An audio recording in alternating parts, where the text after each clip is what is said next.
A'udzubillahi minasyaitonirrajim. Bismillahirrahmanirrahim.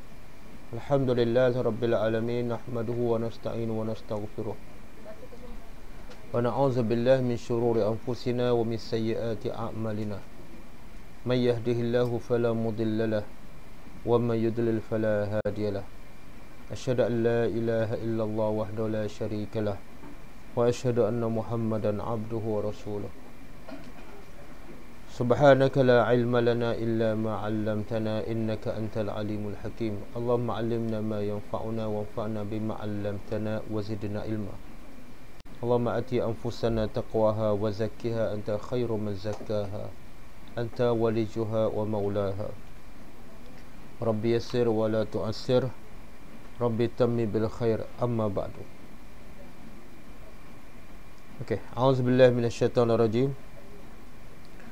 Wa qalu lan yadkhulal jannah illa man kana hudan aw nasara tilka amaniyuhum qul hatu burhanakum in kuntum sadiqin. Kan ayat 111 kan? Sebelum ni kita habis ayat 110.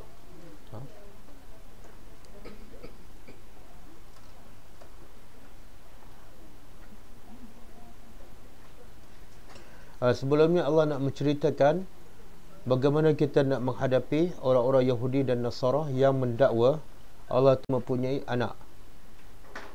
Apa cara dia? Pertama, fa'fu, biarkan mereka. Yang kedua, wasfahu, iaitu jangan layan. Yang ketiga, waqimus salah, benalah hubungan dengan Allah, dirikan solat. Yang keempat, wa atuz zakah, benalah hubungan dengan orang ramai. Salah satu cara ialah dengan bagi zakat ataupun sedekah. Dan yang kelima, Tuhan bagi motivasi, galakkan supaya kita suka bersedekah. Kenapa? Apa saja yang kita bagi, walaupun sekecil mana, kita akan mendapati pahalanya di sisi Allah. Okey, habis ha? Sekarang Allah nak bagi tahu penyakit sifat orang-orang Yahudi dan Nasara. Ini tak tahu penyakit yang keberapa ni.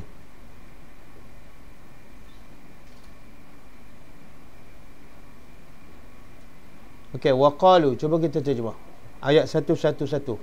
Waqalu, dan mereka berkata. Siapa mereka ni? Orang Yahudi dan Nasara. Lan yadkhulal jannah, tidak sekali-kali yadkhulal jannah, akan masuk surga, illa man kana hudan, kecuali orang-orang Yahudi. Setakat tu siapa yang berkata? Orang Yahudi. Mana orang Yahudi kata tidak akan masuk surga melainkan orang Yahudi sahaja. Orang Nasrani masuk tak? Tak. Orang Islam masuk tak? Tak. Habis siapa yang masuk? Orang Yahudi sahaja.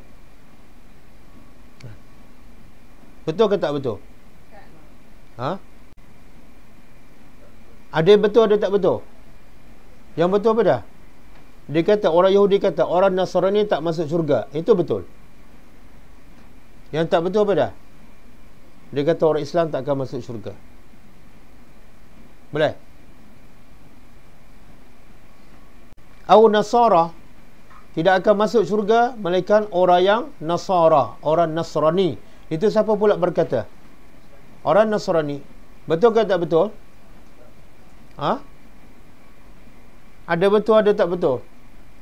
Orang Nasrani berkata tidak akan masuk syurga kecuali orang Nasrani sahaja. Orang Yahudi dapat masuk? Tak. Orang Islam dapat masuk? Tak. Ada betul, ada tak betul? Yang betul apa dia? Kata-kata orang Nasrani bahawa orang Yahudi tak akan masuk syurga. Itu betul. Yang salah apa dia? Saya bercakap seorang kan ni.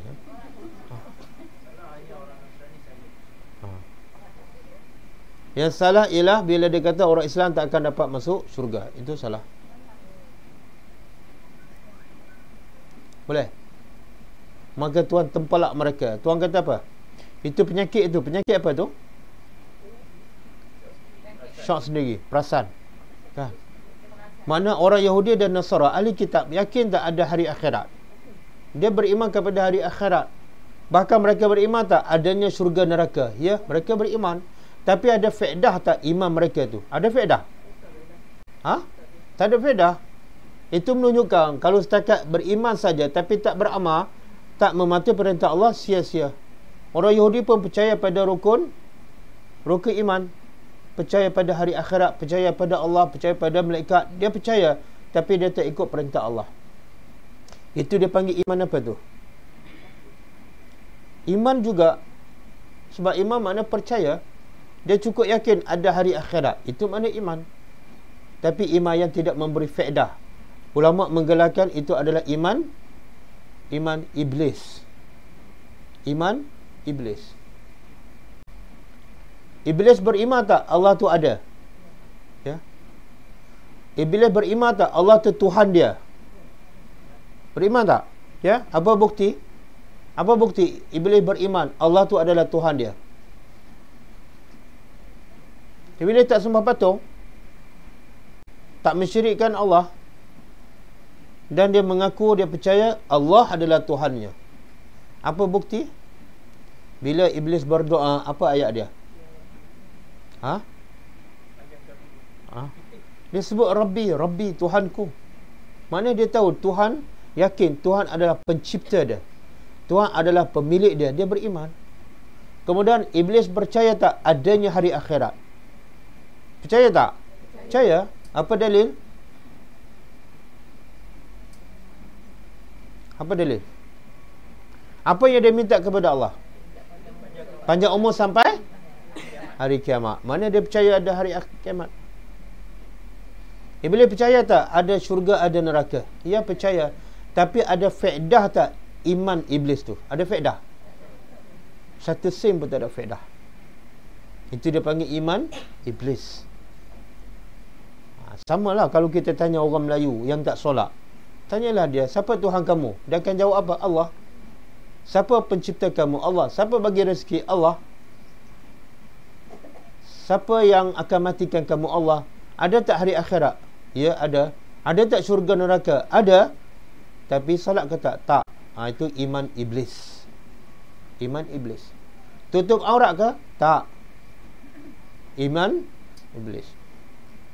Boleh?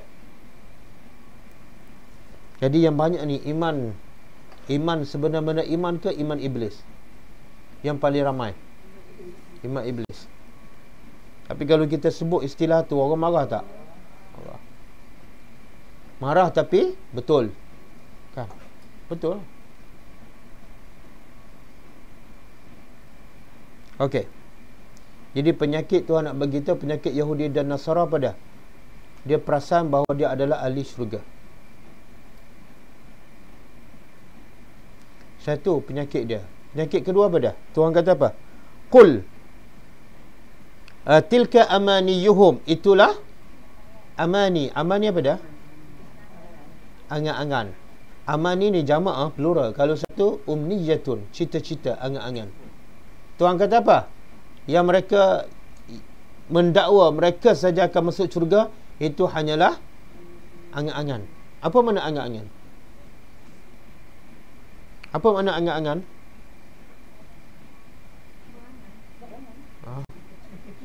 Bila dia bercita-cita tapi tidak disertakan dengan amalan. Tidak ada usaha, tidak ada amalan. Dia setakat berangan-angan je.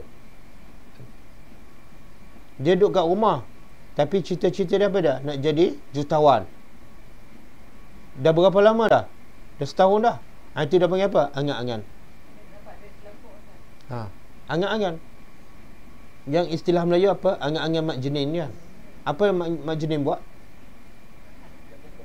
Dia panjat pokok kan, kemudian dia berangan-angan. Apa dia? Nak jadi orang kaya tapi panjat pokok kelapa. Akhirnya jatuhkan. Itu hadis palsu. Kan? Cerita tak betul. Boleh? Jadi angan-angan ialah apa saja cita-cita yang tidak ada usaha dan amal. Itulah angan-angan. Maka Tuhan kata dakwaan kamu tu sebenarnya adalah angan-angan kosong. Sebab apa? Tidak ada bukti. Maka Tuhan pun bagi peluang kepada orang-orang Yahudi dan Nasara. Tuhan bagi peluang. Tuhan tu maha adil. Tuhan tak hukum mereka. Tuhan tak tuduh mereka. Tuhan tak label mereka. Tapi Tuhan adil. Apa dia? Kalau betul kamu ahli syurga, bagi bukti. Minta bukti. Itulah hujah orang yang beriman. Bila kita berhujah dengan orang, jangan cepat menghukum, tapi minta bukti. Samalah orang mengatakan kita salah. Itu cara yang salah.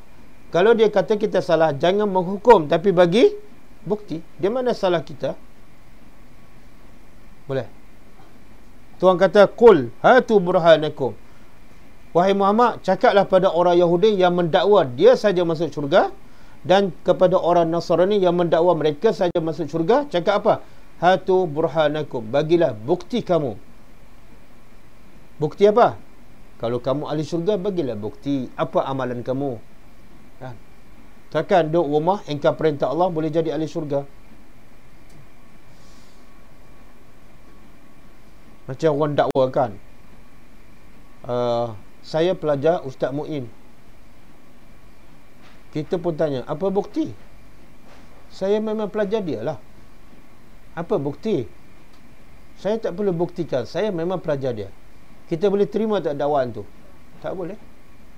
Paling kurang, tunjuklah gambar duduk dalam kelas Ustaz Mu'in walaupun tidur. Ini kelas lain lah.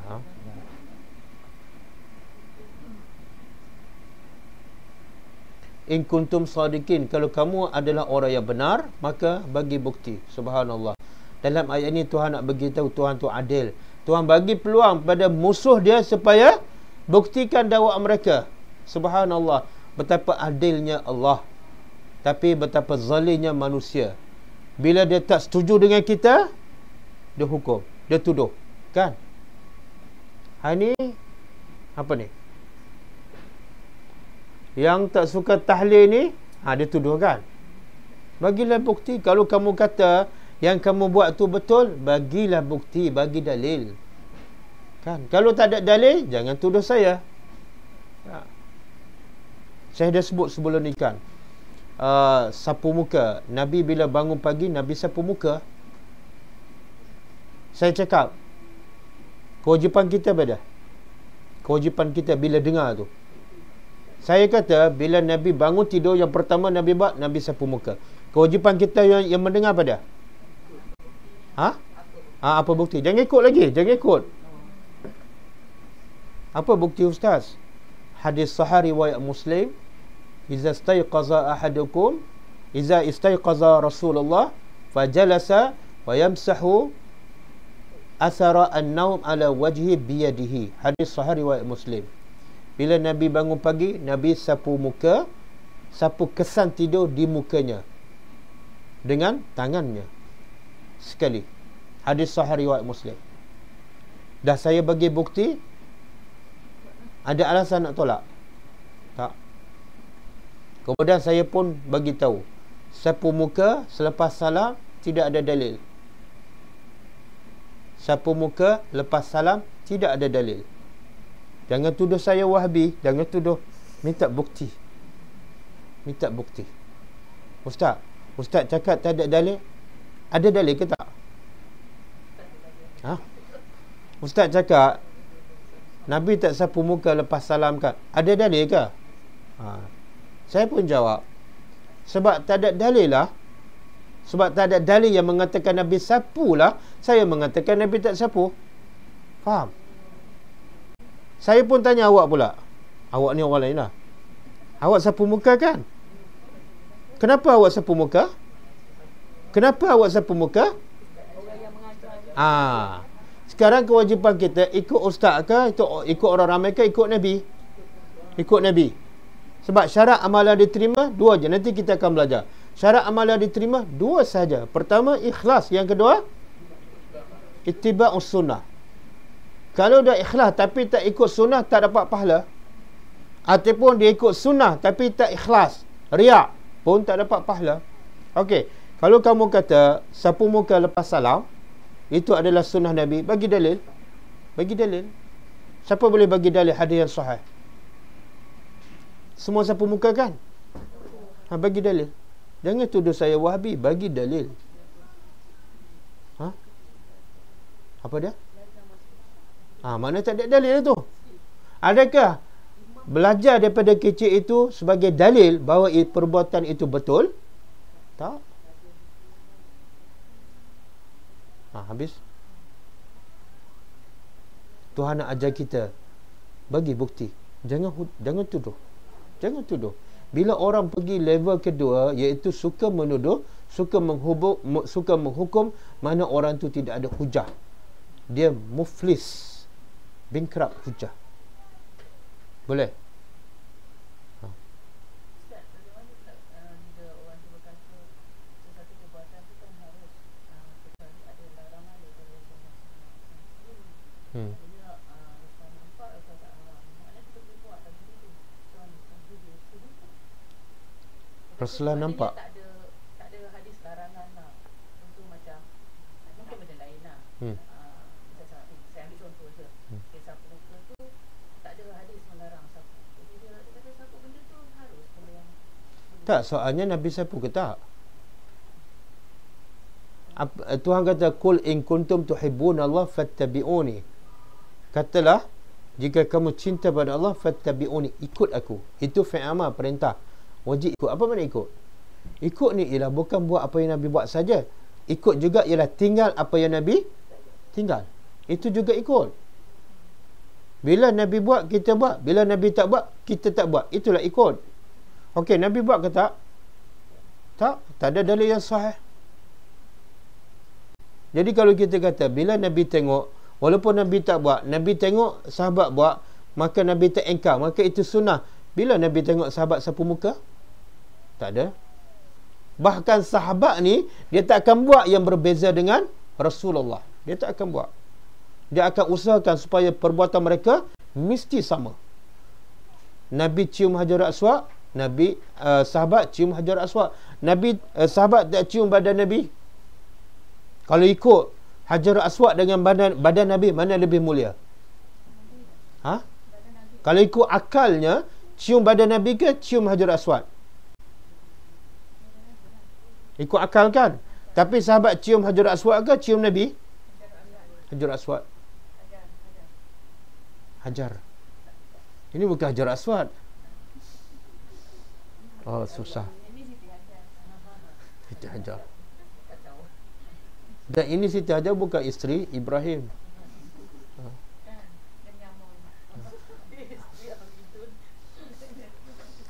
Tengok, Allah nak ajar. Bila kita belajar tadabbur Al-Quran, kena faham maksud tafsirat. Allah nak bagi tahu orang Yahudi mendakwa dia saja masuk syurga. Tuhan tak hukum dia. Tuhan tak kata porah, tak ada. Tuhan kata bagi dalil.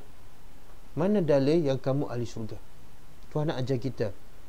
Maka sama juga bila kita mengatakan yang kita betul, bagi dalil.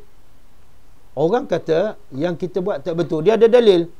Kita mendakwa kita betul tapi tak ada dalil, maknanya kita salah. Bila kita tak ada dalil, tunduklah pada yang ada dalil. Jangan menghukum dia salah. Faham tak? Jangan menghukum dia salah. Lagi pula, Nabi sapu muka bersebab tak? Sebab bila bangun tidur, muka bekas tidur tu ada tak kat muka? Ada. Kita nak tengok muka suami yang bangun tidur pun tak lalu. Sapu. Dalam hadis tak sebut sapu muka, makna inilah. Kalau sapu daripada sini, tak, orang tak panggil sapu muka, sapu kepala.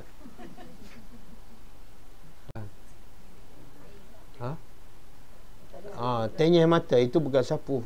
Dah. Bangun-bangun tidur tenyeh mata kan. Tak dapat pahala. Ataupun bangun tidur raba telefon tengok. Jam dah bunyi, dia lewatkan lagi 10 minit. Itu lagi bukan sunnah. Boleh? Susah tu. Saya tahu semua ni sapu muka lepas. Tanyalah diri kita. Aku cinta tak pada Allah? Aku cinta tak pada Allah? Akan cuba tak salah. Akan cuba tak salah terbiasa. Bila kita letak cinta Allah nombor satu, sunnah Nabi jadi mudah je. Dan kita akan usaha juga nak buat. Sebab apa? Aku kalau dah cinta Allah, aku cinta pada Allah, Allah pun cinta pada aku, apa lagi aku nak? Kalau dapat cinta Allah, apa lagi aku nak? Dunia pun tak ada faedah ketika itu. Sebab apa? Dunia ni milik Allah. Bila kita dapat cinta Allah, dunia tu gampang je. Gampang. Tapi kalau dapat dunia, cinta Allah tak dapat, celaka hidup kita. Celaka hidup kita. Benda simple je kan? Tak, doa ada hadis angkat tangan. Kalau kita berdoa ada hadis Nabi angkat tangan. Bahkan kadang-kadang kalau masalah yang kritikal, Nabi angkat tangan tinggi sampai nampak ketiak. Ada hadis sahih. Yang tak ada hadis apa dah? Sapu muka lepas berdoa. Ada hadis, dua hadis yang Nabi sapu muka selepas berdoa, tapi dua-dua hadis tu dhaif. Kata ulama, bila hadis lemah tak boleh dijadikan hujah. Maka ikut sunnah Nabi lepas berdoa jangan sapu muka. Lagi pula tak ada sebab. Kenapa lepas doa nak sapu muka? Kenapa? Why?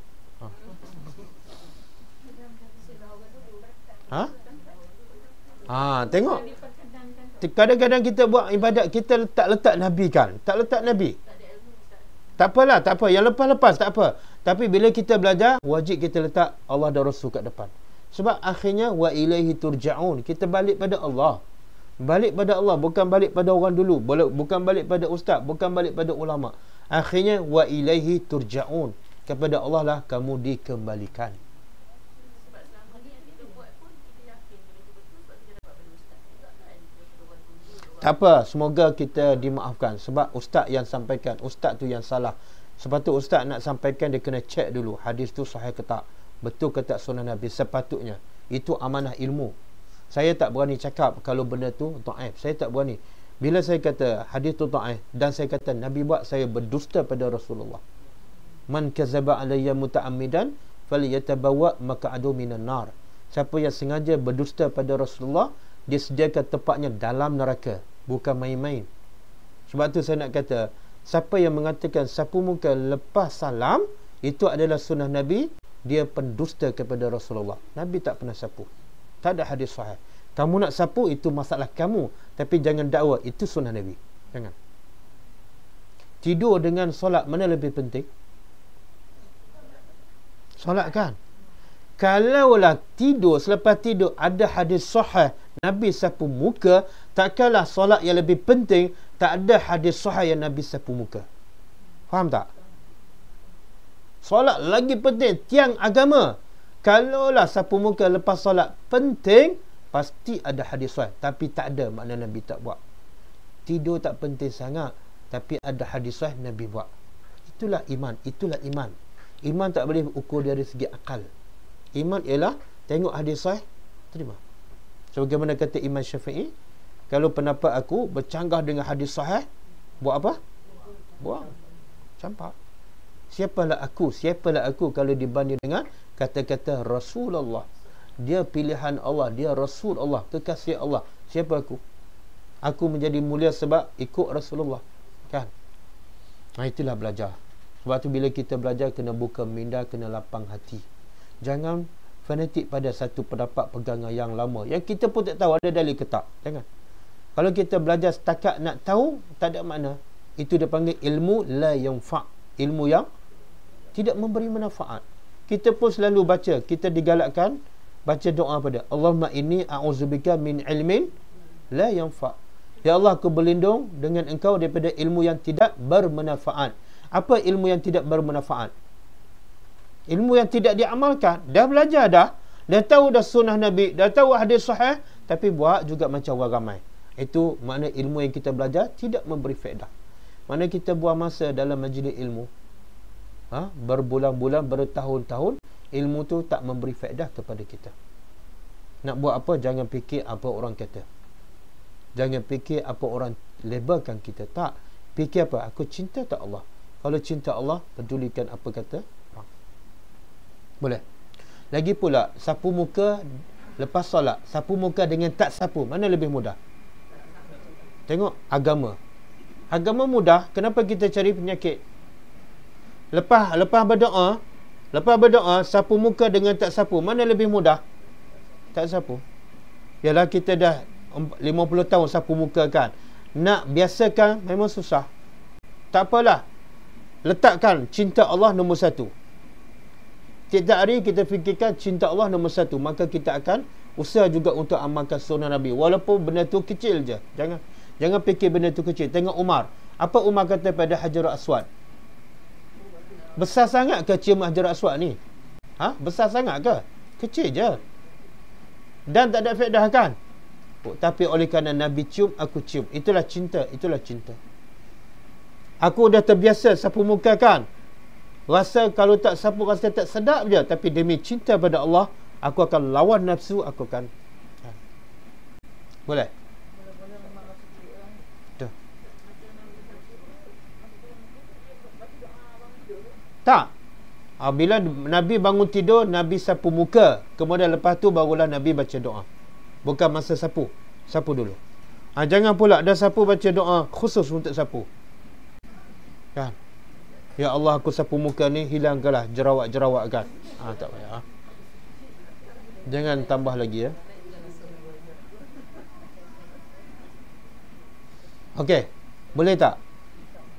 Jadi kita akan menjadi orang yang hebat. Bila tu? Bila kita beramal berdasarkan dalil. Dan kita tak akan buat benda yang merugikan kita. Beda, suka menuduh orang, suka melebarkan orang. Sia-sia kita lebarkan orang. Ini Wahabi, ini golongan. Apa faedah? Sepatut kalau kita tengok orang tak sapu muka, kewajipan kita beda. Tanya dia, dek, boleh tak kakak nak tanya, pasal apa adik lepas solat tadi tak sapu muka? Tanya.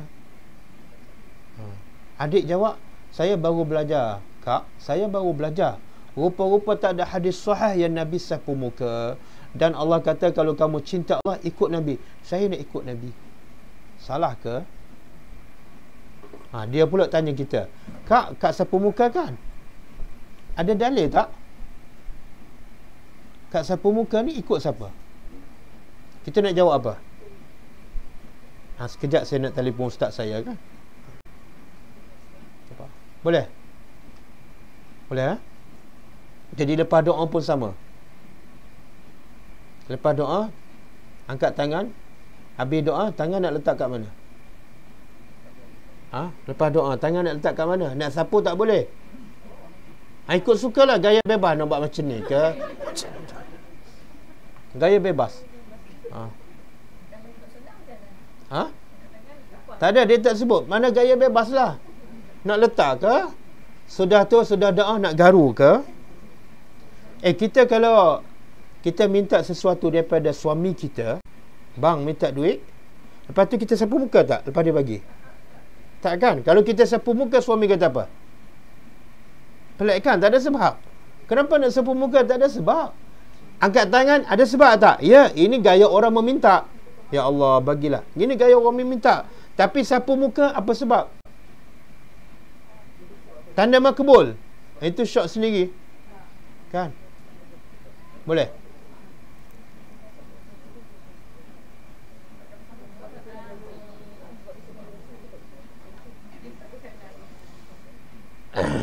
Saya cakap semua. Itulah kewajipan saya, menceritakan kebenaran.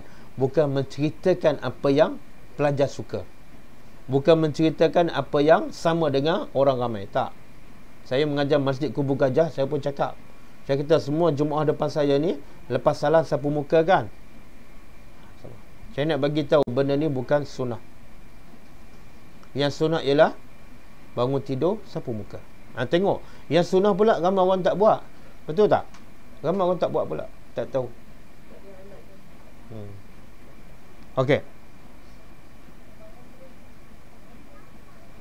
Ialah macam mana orang nak tahu. Ada setengah-setengah ustaz tu, dia mengajar di masjid, dia cerita apa? Dia baca buku kuning, kitab kuning. Apa dia?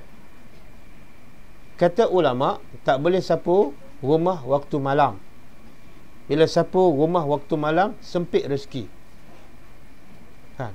Dia mengajar dalam masjid. Itu sunnah siapa tu? Ha? Dia cerita tak boleh sapu rumah waktu malam. Yang Nabi sapu muka lepas bangun tidur. Hadis dia tak cerita. Sebab apa? Sebab dia tak baca daripada hadis, dia baca daripada kitab manusia. Bila kitab manusia banyak ikut akal, kan? Banyak ikut rasa. Boleh. Islam mengajarkan kita bersih. Bila kotor, sapu je walaupun malam. Okey, ayat seterusnya.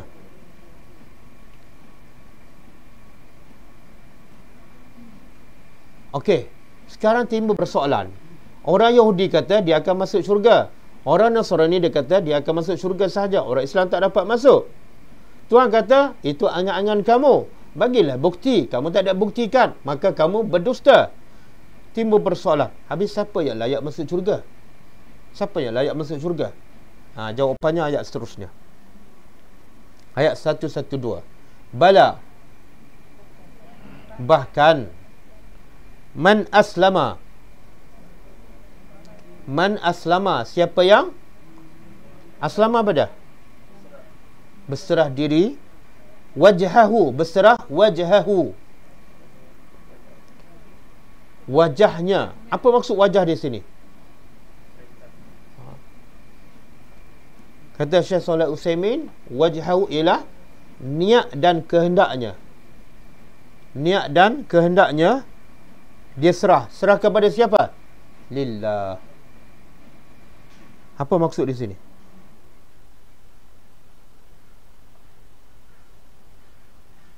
Apa maksud? Kata Ibnu Katsir dalam tafsir Ibnu Katsir, man aslama wajhahu ila man akhlasal amal lillahi wahdah la syarikalah, iaitu orang yang mengikhlaskan amalannya semata-mata kerana Allah. Itu makna aslama wajhahu. Tapi kenapa Tuhan sebut wajah di sini? Serah wajahnya kepada Allah. Kenapa wajah? Sepatut serah dirinya. Dirinya dalam bahasa Arab apa dia? Nafsahu. Bala man aslama nafsahu. Tapi kenapa Tuhan sebut wajah? Dia kadang-kadang bahasa Arab orang cakap, aina wajhu, di mana wajah dia? Maksud apa? Mana hala tuju dia? Wajah tu juga diguna kepada maksud hala tuju dan niat dia. Itu bahasa Arab. Satu. Yang kedua, anggota badan manusia yang paling mulia ialah wajah. Betul tak? Betul. Kalau muka dah huduh, badan cantik pun orang tengok tak?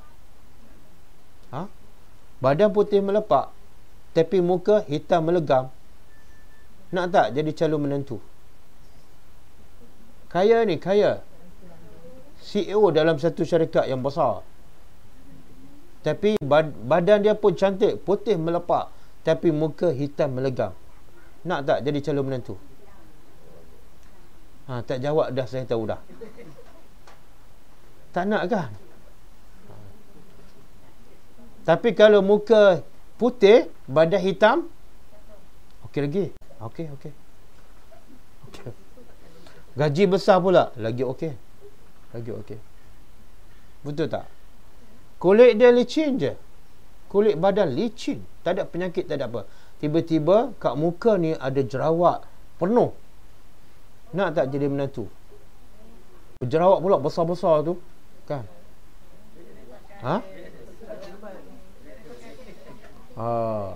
Bila dah ada jerawat penuh jadi tak cantik kan? Walaupun boleh dia ubat, tapi belum tentu sembuh. Saya nak beritahu apa dah? Mukalah tempat kemuliaan manusia, kan? Sebab tu kalau nak pilih calon menantu, kita tengok apa dulu? Tengok tangan ke muka? Muka dulu.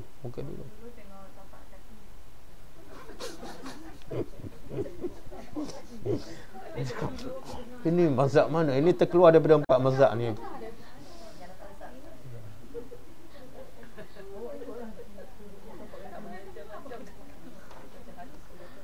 Kalau apa ni, orang Afrika kan, Afrika rambut kerinting, muka pun hitam, kemudian bibir pula tebal. Tapi dia alim, ustaz. Seorang lagi Cina mu'alaf, mata sepek tapi putih, mu'alaf, gaji besar. Kita pilih yang mana?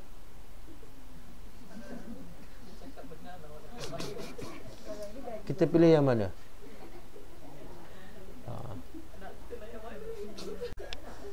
Oh, tanya anak pula. Tengok, sebab muka kan, muka. Sebab tu dalam ayat ni Tuhan kata pasal siapa yang serah mukanya. Maknanya bila muka dia serah pada Allah, dia akan serah seluruh badannya, hatinya, perasaan, semua kepada Allah. Ha? Tak, mata yang hitam saja suka yang hitam. Mata yang putih suka yang putih. Ha. Mana ada orang Melayu kahwin dengan orang Afrika? Itu makna dia betul-betul pilih orang beriman itu. Dia pilih orang beriman. Bila ada lah dulu yang kahwin dengan Somalia kan, orang Kelantan. Kemudian STD matikan suami dia. Gila, orang beriman. Orang beriman dia bukan pilih kulit, dia pilih hati. Kulit hitam tapi hati putih bersih. Kan, itu orang beriman. Orang tak beriman dia pilih apa? Kulit putih, hati hitam, okey. Boleh. Satu syarat. Syarat nak masuk syurga. Tuhan tak kata orang Islam. Tuhan tak kata orang bangsa Arab. Tapi Tuhan sebut syarat nak masuk syurga. Orang Yahudi tak boleh masuk. Orang Kristian tak boleh masuk. Orang Cina tak boleh masuk. Kecuali yang ada dua syarat ni. Pertama, aslama wajhahu lillah. Betul-betul ikhlas kerana Allah. Bukan kerana sesiapa. Yang kedua apa dia? Wahuwa muhsinun. Dan dia tu muhsin. Cuba tengok dia terjemah apa muhsin.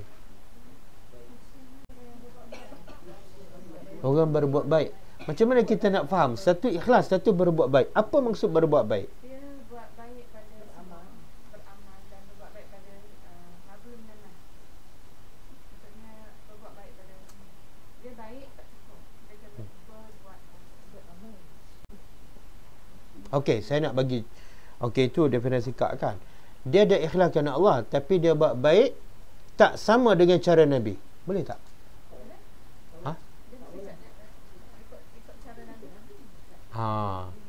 Maknanya tengok tafsiran kita muhsin berbuat baik. Tengok tafsiran ulama. Kata Ibnu Katsir, dengar saya nak baca apa yang ditulis oleh Ibnu Katsir. Muhsin ialah muttabi'un fihi ar-rasul sallallahu alaihi wasallam. Muttabi' ikut Nabi sallallahu alaihi wasallam. Kata siapa tu? Ibnu Katsir. Jelas. Maka kata Ibn Katsir, daripada sinilah ulama mengatakan syarat nak masuk syurga, syarat amalan seseorang diterima dua. Satu, aslama wajhahu lillah, ikhlas kerana Allah. Yang kedua, muhsin, iaitu mutaba'atus sunnah, wajib ikut sunnah.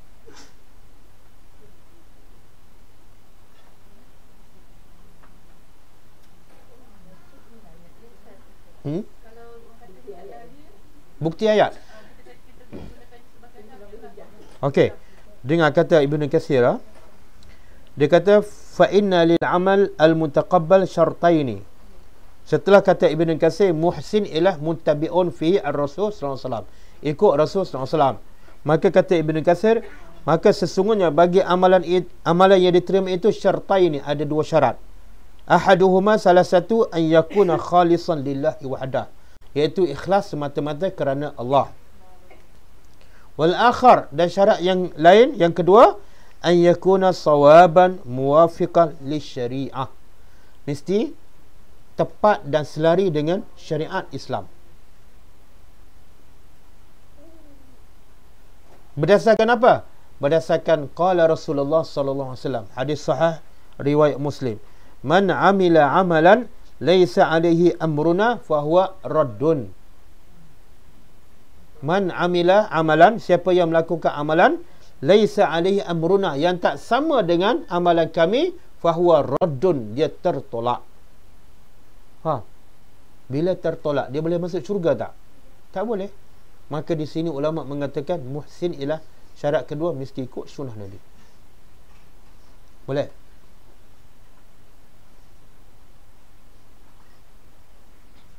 Bila kita kata ikut sunnah Nabi, termasuklah berbuat baik. Termasuk tak? Ya, Nabi suka tak buat baik pada orang. Bahkan Nabi sunnah Nabi apa dah?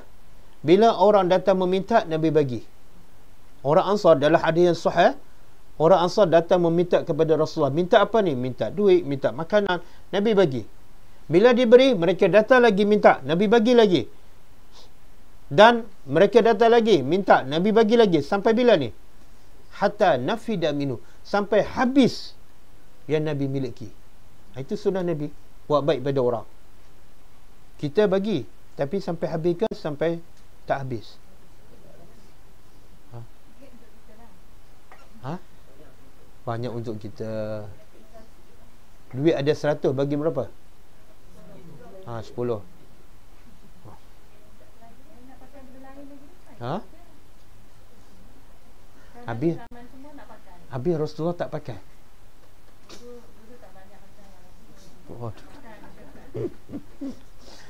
Dalam hadis tu Nabi kata apa? Dengar kata Nabi. Ya. Bukan ustaz cakap, ustaz tafsir ayat. Dalam hadis tadi Nabi kata apa? Bila orang Ansar datang minta lagi, dah habis. Nabi kata apa? Wallahi demi Allah, tidak ada satu kebaikan yang aku miliki dan aku simpan melainkan semua aku bagi. Kalau aku tak bagi tu, makna benda tu dah habis. Tengok sunnah Nabi. Mana ada tak Nabi risau nak beli apa besok, nak makan apa? Tak ada. Itulah tawakal yang paling tinggi. Sebab apa? Cuba fikir dari segi logik. Nabi setiap pagi, setiap petang, setiap malam buat kerja siapa? Kerja Allah. Hidup Nabi, nyawa Nabi, semuanya untuk Allah. Takkanlah tak masuk akal Nabi korban segala-gala untuk Allah, kemudian Allah biarkan Nabi mati kebuluran. Masuk akal tak? Masuk akal tak? Tak masuk akal. Sedangkan Firaun yang menentang Allah, Allah bagi kuasa dia sampai akhir hayat kan. Qarun yang menentang Allah, Allah bagi harta melimpah ruah. Takkanlah Nabi yang buat kerja Allah, Allah akan biarkan Nabi mati kebuluran. Itu keyakinan Nabi. Tapi kita tak sampai tahap tu lah. Kan? Bila nak bagi, kita fikir apa? Aku ada 5 orang anak. Nak hidup, anak muda lagi kan. Nak hidup lama lagi, nak sekolah, nak masuk universiti. Masa kita fikir tu, Allah duduk kat mana? Allah duduk kat mana? Memang ada. Tapi ada tak dalam hati kita?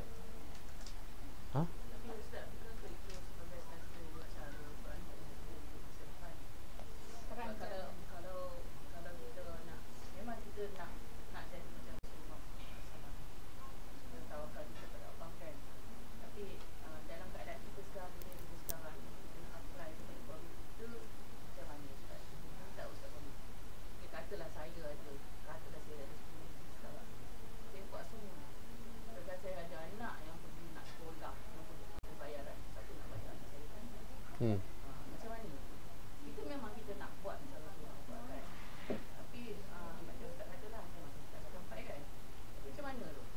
Kalau semua orang mengamalkan Islam, Okey. Saya nak tanya. Bila kita simpan duit untuk anak, kita nak pastikan apa? Anak kita hidup. Betul tak? Kita nak bagi makan pada dia, nak bagi pakaian pada dia, nak bagi pendidikan. Betul tak? Betul tak? Tapi dengan pakaian, dengan makanan, dia boleh hidup berapa tahun? Berapa tahun dia boleh hidup? Tak, paling lama umur manusia berapa tahun? 60-70 tahun je. Yang kita dah simpan duit tu, yang kita dah bagi makan pada dia, untuk dia hidup lebih kurang 60-70 tahun sahaja. Tapi untuk kehidupannya yang kekal abadi, bukan dengan duit. Dengan apa? Ilmu agama. Bila kita bersungguh-sungguh simpan duit untuk kehidupan 70 tahun, adakah untuk kehidupan anak kita sepanjang hidup, kita bersungguh-sungguh seperti kita simpan duit masa depan dia kat dunia?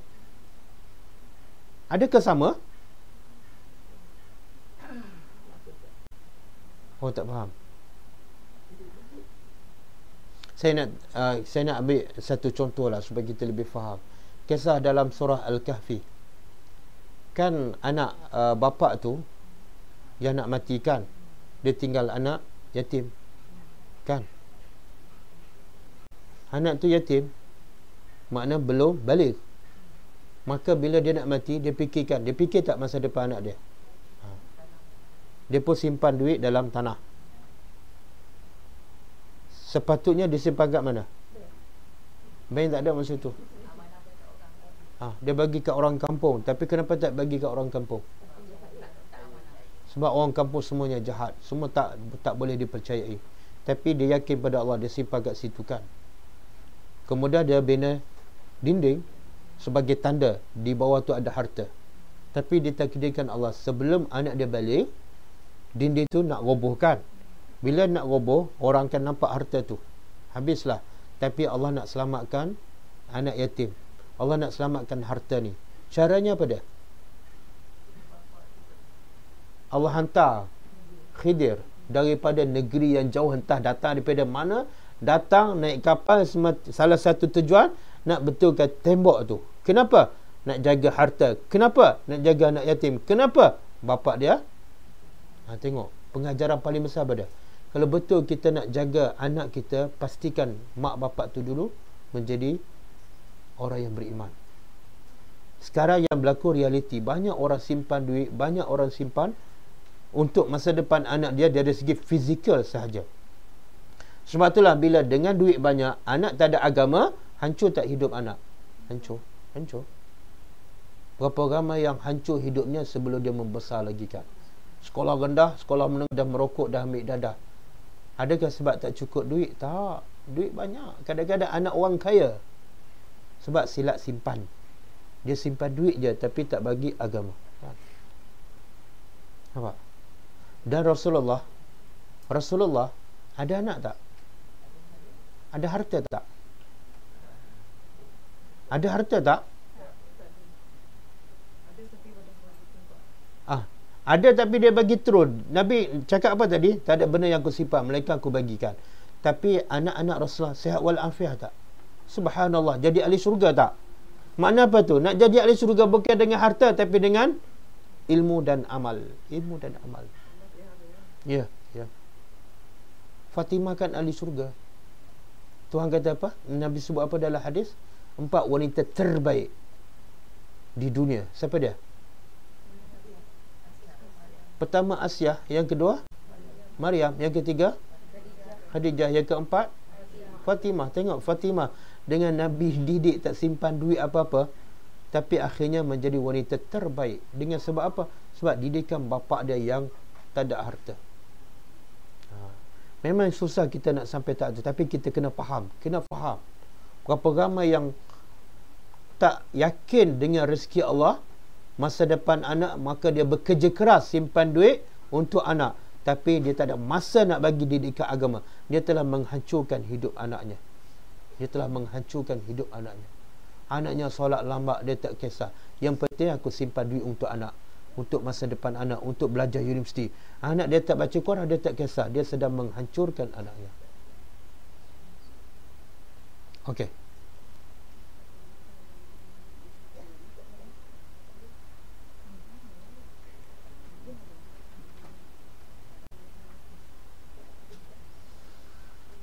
Tengok, bila amalan tak ikhlas, apa jadi? Ataupun tak cukup salah satu syarat. Syarat amalan diterima 2 tadi kan. Pertama, ikhlas. Daripada ayat apa tu? Aslama wajhau lillah. Apa maksud dia? Apa saja kita buat mesti kerana Allah. Kita balik pada tadi. Sapu muka lepas salam. Boleh tak kita niat kerana Allah? Boleh tak? Mana boleh? Sebab satu lagi syarat apa dia? Ittiba'us sunnah. Tuhan kata apa? Kalau kamu cinta Allah, fattabi'uni. Kalau tak sama dengan sunnah, tak boleh kita niat ikhlas kerana Allah. Sebab Allah kata ikut Nabi.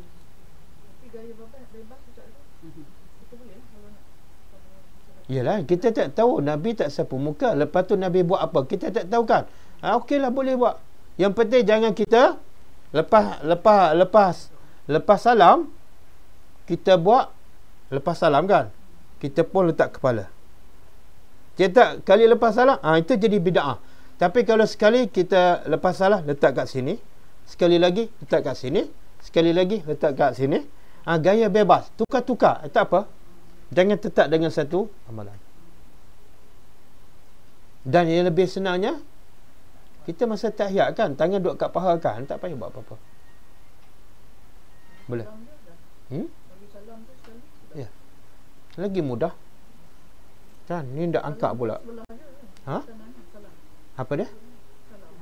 Tak, salam dua lah. Sunnah Nabi dua. Yang wajibnya sebelah kanan. Saya nak tanya, lepas salam, kita tak sapu muka, dapat pahala tak? Dapat pahala. Sebab apa? Tiba sunnah. Subhanallah. Mudah. Lepas salam, angkat tangan, dapat pahala kah? Dah lah penat, tak dapat pahala. Itulah sunnah, itulah iman.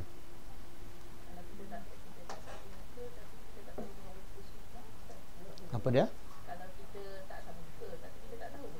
Tak boleh. Innamal a'malu bin niat. Setiap amalan mengikut niat kita. Sebab itulah nak dapat pahala mesti ada ilmu. Mesti ada ilmu, mesti tahu dulu. Kita bangun pagi dah lama kan, daripada kecil mak kita kata bangun pagi tahu. Itu bukan nasihat mak kita, doktor. Mak kita kata bangun pagi sapu muka, sebab sapu muka murah rezeki. Kita pun 30 tahun sapu muka, dapat pahala tak? Tak dapat. Tak dapat. Boleh ha?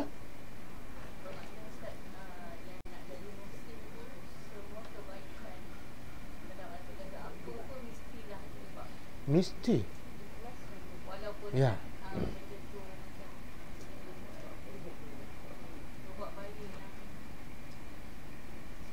Tak.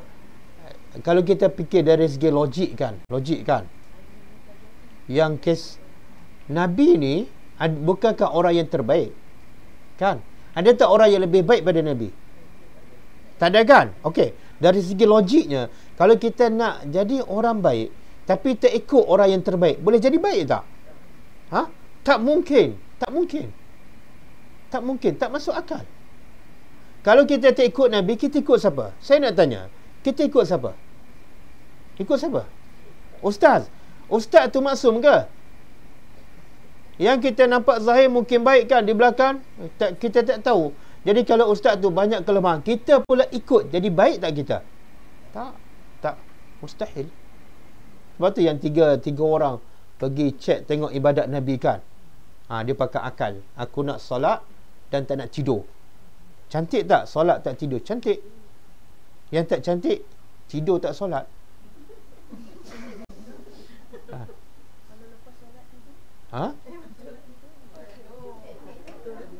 Okey lah tu. Yang ni tidur tak solat. Yang seorang lagi kata apa? Aku nak puasa dan tak nak berbuka. Cantik tak?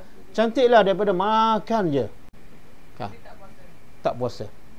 Seorang lagi kata apa? Aku tak nak kahwin. Cantik tak? Sebab apa? Bila dah kahwin, banyak tanggungjawab, banyak ibadat aku tak boleh dilaksanakan dengan sempurna. Cantik tak? Dan Nabi setuju tak? Kenapa tak setuju? Kan benda tu baik. Tengok. Sepatut kalau ikut kita kata apa? Kalau orang tu tanya kita, baguslah, teruskan. Tak, Nabi kata tak. Kalau kamu nak jadi orang baik, ikut aku. Sebab aku orang yang terbaik. Kalau kamu buat lebih pada aku, kamu tak akan jadi baik.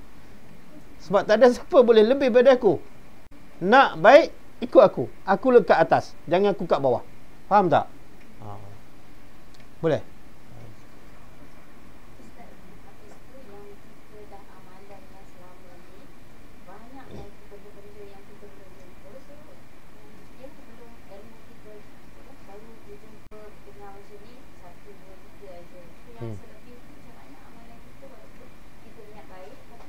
Yang mana tu? Yang dah lepas ke yang sedang buat? Okey, yang akan datang ataupun yang sedang buat, kewajipan kita bertanya. Tuhan kata apa? Fas'alu ahla zikri in kuntum la ta'lamun. Itu Al-Quran. Perintah Allah apa dia? Tanyalah orang yang berilmu kalau kamu tak tahu. Yang kamu buat betul ke tak? Sunnah ke tak? Wajib bertanya. Bila kita tak tanya, kita terus buat, berdosa. Walaupun pada zahirnya baik. Kenapa berdosa? Sebab kita mengingkari perintah Allah. Perintah Allah kalau tak tahu suruh tanya. Kita tak tanya itu pun dah satu dosa.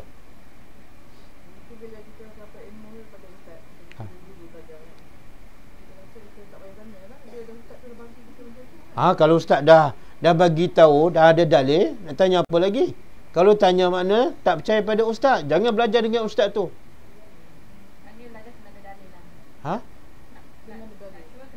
Dia masalah kita bila kita dengar kuliah maghrib di masjid, kuliah subuh di masjid kan. Macam-macam dia cakap kan. Tapi kita ada peluang nak tanya. Salah cara pendidikan tu salah. Kemudian dah dengar, kalau kita tak yakin betul ke tak betul, akhir sekali ilmu tak ada faedah. Ataupun kita telan bulat-bulat, kalau bukan sunnah Nabi, dosa. Sia-sia kita buat apa yang ustaz cakap dah 10 tahun, rupa-rupanya tak ada hadis sahih. Sia-sia. Sebab tu penting bertanya, penting kena cek dulu. Boleh? Macam ada satu ustaz, saya pernah cerita, di masjid Bukit Jelutong, dia pakai serban. Saya ingat pakai serban ni ilmu banyak. Mula-mula start mengajar, dia baca hadis. Siapa yang berfikir 1 saat lebih baik daripada beribadat 70 tahun. Bila saya cek hadis palsu. Tengok kesan dia apa dah. Dia kata Nabi bersabda, sedangkan bukan hadis Nabi. Dia telah berdusta pada Nabi. Dia telah berdusta kepada Nabi. Satu jenayah besar. Dia mengatakan apa yang Nabi tak kata. Kemudian kesan pula, pendengar dia kata apa? Berfikir 1 saat lebih baik daripada beribadat 70 tahun. Kesan dia cukup bahaya. Dia buat apa tu? Berfikir. Dah solat? Belum. Saya fikir, sebab fikir dah 70 tahun ibadat. Solat belum tentu diterima. Yang ni 70. Bahaya tak? Tengok. Bila hadis palsu kan memberi kesan yang tak baik. Ustaz tu berdosa, orang yang mendengar pun berdosa sebab tak tanya. Saya mendengar pun, saya ada masa tu. Saya benci dalam hati. Semoga lepas. Tak, saya ada niat nak bagi kepada imam masjid tu. Tapi tak ada peluang lagi. Saya nak sampaikan. Ya, salah kan? Bahaya. Banyak hadis sahih. Sapu muka lepas tidur dia tak beritahu. Hadis sahih riwayat Muslim. Tiba-tiba cerita hadis palsu. Nampak sangat ustaz ni tak belajar, tak membaca. Apa dia? Dia baca buku untuk guru dia lah. Itu masalah, dia baca buku guru dia. Sepatut dia rujuklah pada Quran. Kamu kat ustaz. Ustaz nak cakap pasal ilmu agama, sumber dia mesti Quran dan hadis. Kalau kamu tak mampu rujuk Quran dan hadis, jangan mengajar lagi. Faham tak? Islam mesti daripada Quran dan hadis. Jangan ambil pakai orang tengah. Orang baru nak belajar, boleh dia baca buku macam tu. Tapi kamu dah tahap ustaz, mesti boleh rujuk Quran dan hadis. Banyak tak ayat Quran yang belum masyarakat faham? Kenapa duk cerita hadis palsu? Banyak tak lagi hadis sahih sunnah Nabi yang masyarakat tak tahu? Banyak lagi. Kenapa duk cerita hadis palsu? Kan? Boleh? Saya nak tanya ustaz yang macam kalau ada hadis yang bila kita berkhidmat untuk seseorang lepaskan kesusahan solat kita lebih baik daripada beribadat seperti solat sunat beberapa rakaat. Tak betul. Yang ada hadis sahih apa dia? Nabi kata man faraja muslimin. Siapa yang melepaskan kesusahan seorang muslim, Allah akan melepaskan kesusahannya hari kiamat. Tengok beza tak? Tengok kalau Allah janji, tak adalah kelebihan sama dengan salat sunat. Allah nak janji ni di akhirat. Di akhirat. Ya, itu hadis sahih. Lagi besar. Tengok, hadis sahih dia tak cerita. Tengok yang pasal hadis apa ni? Salat duha kan, yang tersebar di kalangan masyarakat kita, sehingga masyarakat kita suka solat duha. Apa sebab? Rezeki. Kan? Rezeki di dunia. Sedangkan hadis sahih, Nabi nak bagi tu lebih besar daripada rezeki. Apa dia? Subhanallah. Dan sedekah pula bukan sekejap. Daripada pagi sampai terbit matahari, sampai tenggelam matahari. Dan sedekah pula dengan 360 sendi. Daripada pagi subuh sampai maghrib. Besar tak pahala? Kita duk nampak rezeki dunia yang Nabi nak tawarkan pahala yang dari pagi sampai maghrib. Nampak tak? Akhir sekali orang kita duk cintakan dunia lah. Sebut je solat duha, rezeki dunia. Tak, duha tu sunnah Nabi. Tapi kelebihannya ialah sedekah sepanjang hari tu. Maknanya pahala sedekah dengan rezeki dunia, mana lebih baik? Tentulah pahala sedekah kekal abadi. Kalau dapat rezeki kat dunia 10,000 sekalipun, berapa lama bertahan? Hutang, bayar hutang pun tak habis lagi tu kan. Tapi kalau dapat pahala di akhirat, ya Allah, kekal abadi. Boleh?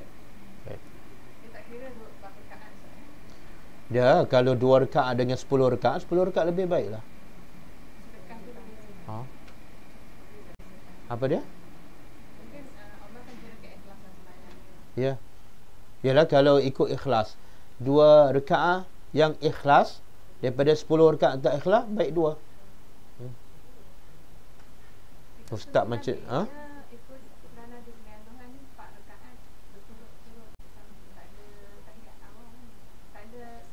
tak, sebenarnya tak ada hadis yang sahih yang menetapkan cara solat duha. Ulama kata minimum dia 2, maksimum dia 8. Cara solat 2 ke 4 ke, tak ada hadis sahih. Yang ada ialah solat malam. Nabi bagi tahu salatul laili masna masna. Solat malam 2-2. Siang hari Nabi tak sebut. Sebab tu kata ulama, bila Nabi tak sebut, kita bebas nak buat 2 satu salam boleh, 4 satu salam boleh, 6 satu salam boleh, 8 satu salam boleh, 8 tanpa salam pun boleh. Tak buat lah, sebab sunat. Boleh. Okey. Yalah, orang kita sebab dia ajar daripada kecil, sunat kalau buat dapat pahala, kalau tak buat dosa. Itu pun pendidikan yang salah. Akhir sekali kita pilih-pilih. Beza cara Nabi ajar sahabat. Nabi ajar sahabat, Nabi suruh buat je. Dan sahabat pula tak tanya. Sahabat kata apa? Kalau Nabi buat, aku akan buat. Sahabat tak tanya, ya Rasulullah, ni sunat ke wajib? Tak. Kita tanya kan, sapu muka, bangun tidur, hukum dia apa ustaz? Sunat. Oh, sunat je. Apa makna sunat ustaz? Buat dapat pahala, tak buat tak berdosa kan? Dia, akhirnya soalan tu soalan apa? Soalan tak nak buat tu. Itu bagus. Itu bagus. Betul. Betul.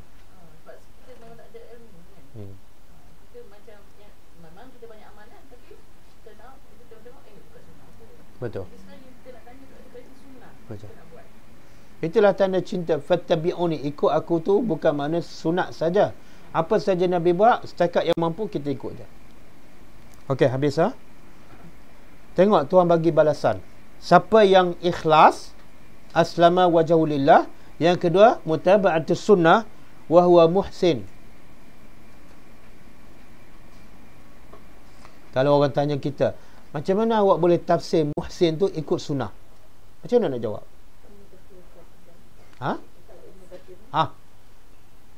Awak buka tafsir Ibn Katsir. Kalau dia tak boleh terima tafsir Ibn Katsir, memang dia bodoh sombong. Siapa kamu? Kan? Bodoh sombong. Jangan kata ustaz main cakap. Jangan cakap. Maka bagi orang ni, bila ada 2 syarat, Tuhan kata apa? Falahu ajruhu inda rabbih. Maka baginya, miliknya pahala. Dan pahalanya di sisi siapa? Subhanallah. Allah sengaja sebut di sisi Tuhan. Kalau Tuhan kata baginya pahala, cukup kan? Cukup. Tapi Tuhan nak sebut juga pahalanya di sisi Allah. Kenapa? Kalau upah saya yang bagi, orang boleh bayangkan berapa upah dia. Tapi kalau Syekh Mukhtar yang bagi, orang boleh bayangkan berapa gajinya. Kan? Kalau yang paling kaya kat dunia siapa dia? Bill Gates. Kalau dia yang bagi gaji, orang boleh bayangkan berapa gajinya. Tapi kalau Allah yang bagi gaji, subhanallah, itu Allah nak kita bayangkan. yang berjanji nak bagi ganjaran pahala ni ialah Allah yang memiliki segala-galanya. Bayangkanlah, pahalanya sangat-sangat besar. Kemudian itu di mana tu? Balasan di akhirat. Balasan kat dunia ada tak? Siapa yang ikhlas, siapa yang mutaba'atus sunnah, ada tak balasan di dunia? Ada. Apa dia? La khaufun alaihim, tidak ada rasa takut. Tenang. Wala hum yahzanun, dan mereka tidak sedih. Kenapa Tuhan sebut dua? Takut sedih. Takut sedih. Banyak ayat Quran Tuhan kata siapa ikut hidayah dia tidak ada takut dan sedih. Kenapa dua je? Takut sedih. Apa beza? Pertama, apa beza takut dengan sedih? Takut akan datang, sedih dah lepas. Okey, kenapa dua ni selalu disebut? Takut sedih, takut sedih.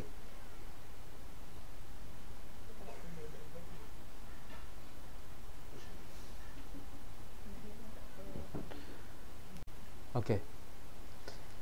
Saya nak tanya, apa yang menyebabkan manusia tidak bahagia? Apa punca manusia tak bahagia? Pertama, ada rasa takut. Yang kedua, ada rasa sedih. Inilah dua penghalang manusia bahagia. Betul tak? Duit banyak tapi syek takut je. Bahagia ke tak? Tak bahagia.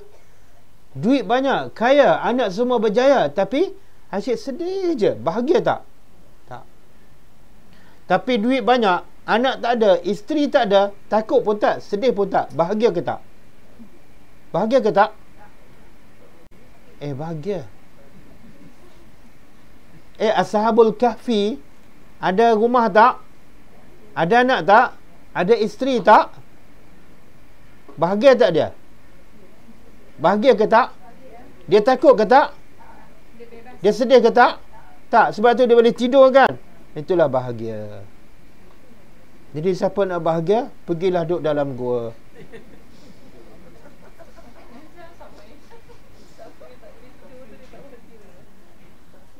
Beza Ashabul Kahfi duduk dalam gua. Tak, beza Ashabul Kahfi duduk dalam gua dengan Firaun duduk dalam istana. Siapa yang bahagia? Siapa yang bahagia? Subhanallah. Kenapa Firaun tak bahagia? Sebab ada dua ni. Takut, sedih. Takut apa? Dia takut pada apa? Takut pada Musa. Kan? Hati sentiasa tak tenang. Sampai dia kejar Musa sampai tepi laut. Mana ada presiden negara pergi kejar musuh dia sampai tepi laut? Ada tak? Oh, nak menunjukkan Firaun tak bahagia. Takut sentiasa. Kan? Mak Musa bahagia tak hidup dia? Bahagia. Sebab apa bahagia? Dia tidak ada rasa takut dan tidak ada sedih. Apa bukti? Mak Musa ni, walaupun anak dia akan dibunuh oleh Firaun, tapi dia tidak takut dan tidak sedih. Apa bukti?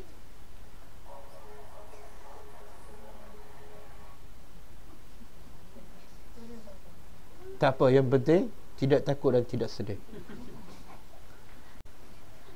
Soalan, apa bukti mak Musa hidup dia bahagia, dia tidak takut, tidak sedih?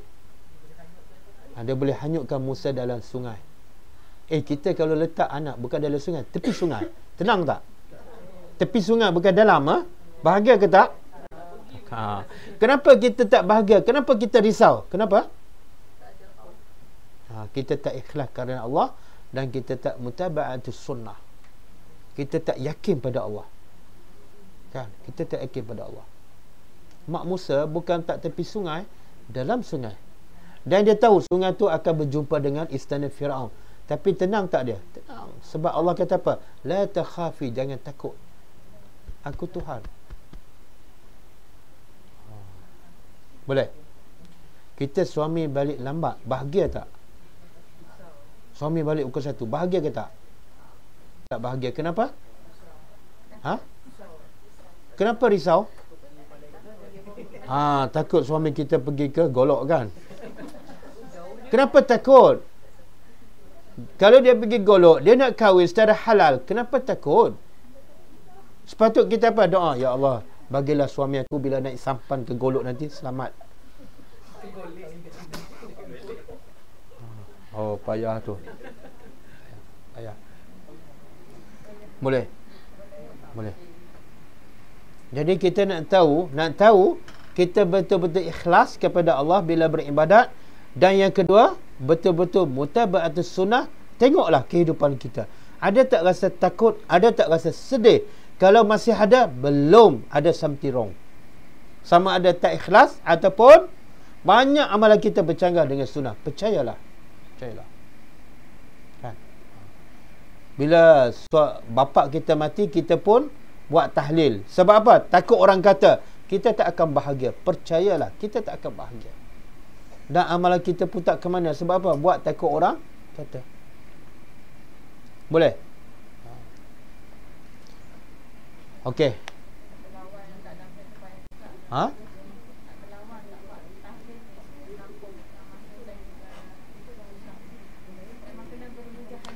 Tak, itulah bayaran nilai syurga. Kan Tuhan cakap, Afa hasibtum?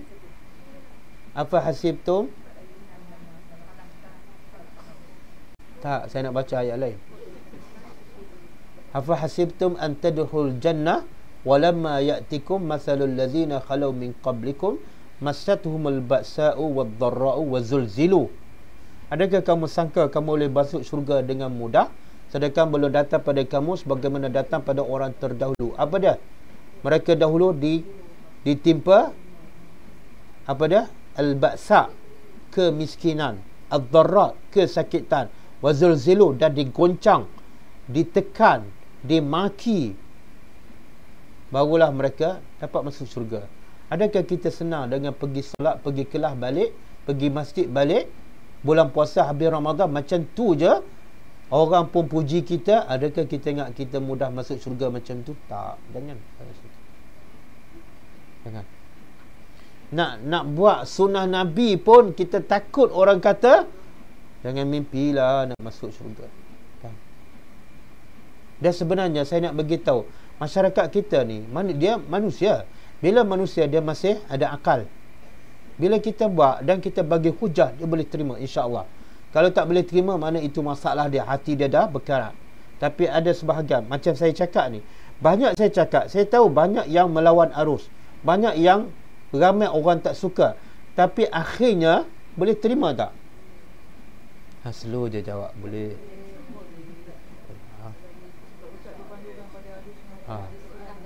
Saya tahu ramai yang masih buat benda-benda, tapi bila cakap dengan hujah, dengan jelas Quran dan hadis, akal yang waras, tak ada sebab untuk tak nak terima. Tak ada sebab kan. Maka begitu juga kita dengan kawan-kawan, kita raikan, jangan pulau dia, jangan boikot dia, jangan. Sebab kerja kita pendakwah. Bila pendakwah kena berhubung dengan dia. Kerja kita sebagai doktor, kena pergi jumpa dia, tanya penyakit dia. Jangan kamu dekat dengan aku sebab kamu ada penyakit bidah. Jangan. Itu bukan doktor, itu penghukum. Jangan. Pergi dekat. Saya pun, bapak saya meninggal, saya masa tu di Mekah, keluarga saya tak buat tahlil, tapi saya dengan orang kampung biasa je, buat macam biasa, jumpa senyum, jumpa bagi salam, ada masa pergi ziarah. Takkan dia nak maki kita? Takkan dia nak maki kita? Kita pergi ziarah dia, senyum, bagi salam. Kadang-kadang pendekatan kita yang menyebabkan dia tak boleh terima. Cara kita. Boleh? Cukup. Habis.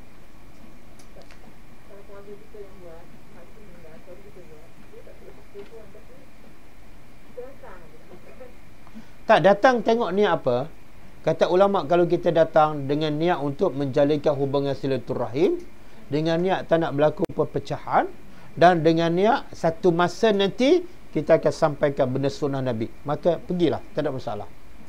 Bukan kita setuju dengan apa yang mereka buat, tak. Maknanya kita pergi bolehlah, walaupun tak setuju. Ada niat lain lah, ada niat lain. Itulah kehidupan. Hidup adalah ujian. Allah nak uji kita. Bila dah belajar, buat ke tak? Kan? Bila ada ujian, sabar ke tak? Okey, boleh?